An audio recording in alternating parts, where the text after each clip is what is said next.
ખૂબ જ જૂના સમયની વાત છે. ગુજરાતની ધરતી પર અધર્મ, અન્યાય અને અહંકાર વધી ગયો હતો. ત્યારે માનવજાતને સાચા માર્ગે લાવવા માટે શક્તિ સ્વરૂપે અવતાર લેવા પડ્યા. એ સમય હતો જ્યારે માતા જગદંબાએ પોતાની શક્તિનો અંશ લઈને ધરતી પર અવતાર લીધો. લોકો તેમને પ્રેમથી જહુ માતાજી તરીકે ઓળખવા લાગ્યા. જહુ માતાજી અતિ દયાળુ, કરુણામય અને શક્તિશાળી હતા. જે કોઈ પણ દુઃખી, પીડિત કે લાચાર વ્યક્તિ તેમના શરણે આવતી, માતાજી ક્યારેય તેને નિરાશ કરતા નહીં. એ સમયે એક દુષ્ટ શાસક લોકો પર અત્યાચાર કરતો હતો.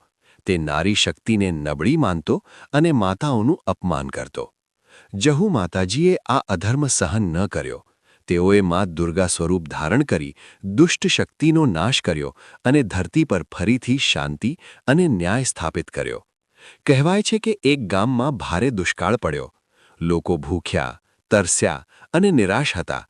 ત્યારે ગામજનોએ એક સાથે જહુ માતાજીનું સ્મરણ કર્યું, સાચા મનથી ભક્તિ કરી. માતાજી પ્રસન્ન થયા. આકાશમાંથી મેઘ વરસ્યા અને ધરતી હરિયાળી બની ગઈ. એ દિવસથી લોકો માનવા લાગ્યા કે જહુ માતાજી જ્યાં છે ત્યાં દુઃખ ટકતું નથી. આજ પણ શ્રદ્ધા અડગ છે. આજ પણ હજારો ભક્તો જહુ માતાજીના ધામે આવી મન્નત માંગે છે, માથું ટેકવે છે અને માતાજી તેમની ઈચ્છાઓ પૂરી કરે છે. જહુ માતાજી માત્ર દેવ નથી, તેઓ તો માતૃત્વ, શક્તિ અને વિશ્વાસનું પ્રતીક છે.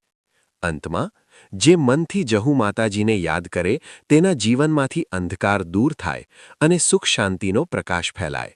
જય જહુ માતાજી.